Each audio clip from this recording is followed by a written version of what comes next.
Multiverse Type 3, the many worlds picture of quantum mechanics. Surprisingly, physicists still don't fully understand how the collapse of the wave function in quantum mechanics happens, and the many worlds hypothesis makes an attempt at explanation by proposing that every possible alternate timeline for the universe is real, and they all happen in an ever larger, ever-branching way.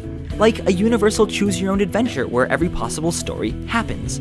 If this were the case, we might not realize it because we'd be stuck living out just one of the infinitely many possible lives available to us. In some ways, Many Worlds is similar to the bubble multiverse model by proposing maybe anything that can happen does, and we just happen to exist in the series of happenings that were necessary for us to exist.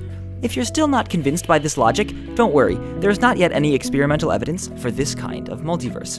Of course, if you want to get imaginative, you could also combine several of these models together into a multi-multiverse, a new super speculative model based itself on speculative and experimentally unconfirmed models. But that's not to say that we couldn't test these multiverse hypotheses. For example, if our observable universe were really just one of many disconnected bubbles or membranes, and if it happened to collide with another bubble or membrane sometime in the past, then that collision would certainly have had some sort of effect on what we see when we look up at the night sky.